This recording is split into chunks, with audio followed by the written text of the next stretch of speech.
यह सत्ता बनाम विपक्ष नहीं, यह छात्रों के सपनों का सवाल है। नमस्कार दोस्तों, आज हम कोई राजनीतिक बहस नहीं करने आए हैं। आज हम सत्ता या विपक्ष का पक्ष भी नहीं रख रहे हैं। आज हम बात कर रहे हैं उन छात्रों की जो 4-5 घंटे नहीं बल्कि 6 से 10 सालों तक सरकारी नौकरी के सपने के लिए दिन रात मेहनत करते। आज सवाल लेखपाल भर्ती का है।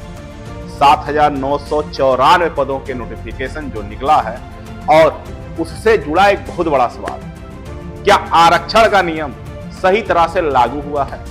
देखिए, संविधान साफ कहता है अन्य पिछड़े वर्ग को 27% का आरक्षण मिलेगा। अगर कुल पद 7,994 हैं तो गणित बहुत सीधा सा है कि ओबीसी को 2158 पद मिलने चाहिए थे, लेकिन नोटिफिकेशन में ओबीसी के लिए दिखाए गए उनसे कम पद। जी हां, अब सवाल सत्ता से नहीं है, सवाल विपक्ष से भी नहीं है, सवाल गणित से है। क्या 27% का मतलब अब 18% हो गया है? क्या नियम बदल गए हैं या कहीं रोस्टर की व्याख्या में चूक हो गई? जब यह सवाल उठा तो छात्रों ने आवाज उठाई, पढ़ाने वाले शिक्षकों ने सवाल उठाया और फिर राजनीति भी उसमें आ गई। विपक्ष ने कहा यह आरक्षण का घोटाला है। अखिलेश यादव ने यही कहा। यूपीएससी देखिए आप एक बार भर्ती, ये घोटाला हो रहा है कि नहीं हो रहा है? सत्ता पक्ष ने कहा शिकायतों का संज्ञान लिया गया है और नियमों का पालन होगा।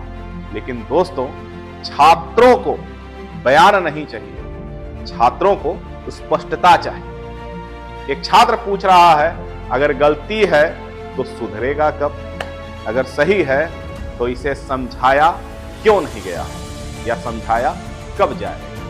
क्योंकि हर दिन की देरी किसी के घर में तनाव बढ़ा रही है, किसी मां के उम्मीदों को हिला रही है और किसी के पिता के मेहनत पर सवाल उठ रहे हैं। यह सिर्फ एक भर्ती नहीं है, यह लाखों परिवारों के भविष्य का भी सवाल है।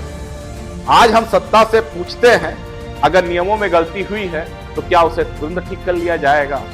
और अगर नियमों के अनुसार ही सब हुआ है तो क्या सरकार पूरा रोस्टर सार्वजनिक रूप से समझाएगी? क्योंकि पारदर्शिता सरकार की कमजोरी नहीं होती, यह सरकार की सबसे बड़ी ताकत होती है। और विपक्ष से भी एक सवाल है, अगर आप इसे मुद्दा बना रहे हैं तो क्या आप सिर्फ बयान देंगे या फिर कानून और संवैधानिक समाधान भी बताएंगे? छात्रों को नारे नहीं चाहिए, छात्रों को न्याय चाहिए। यह वीडियो बीजेपी के खिलाफ नहीं है, सत्ता पक्ष के कतई खिलाफ नहीं है। यह वीडियो सपा, कांग्रेस या बसपा के पक्ष में भी नहीं है। यह वीडियो सिर्फ उस छात्र के लिए है जो सुबह 5 बजे उठ करके पढ़ता है, जो फॉर्म भरने के लिए पैसे जोड़ता है, जो अपने परिवार से कहता है इस बार तो हो जाएगा। अगर भर्ती सही है तो सरकार सामने आकर हर सवाल का जवाब दे, और अगर भर्ती में गलती हुई है तो उसे तुरंत सुधारा जाए, तुरंत। क्योंकि दोस्तों, गलती इंसानों से होती है लेकिन अनदेखी अपराध बन जाती है। यह लड़ाई सत्ता बनाम विपक्ष का कतई नहीं है, यह लड़ाई भविष्य बनाम भ्रम का है। और इस लड़ाई में सबसे आगे होना चाहिए सिर्फ एक चीज पे, वो है सच्चाई। आप क्या सोचते हैं? कमेंट में जरूर लिखिएगा, क्योंकि आज बात आपके आवाज की है, आपके सपनों की है और आपके भविष्य की है। धन्यवाद।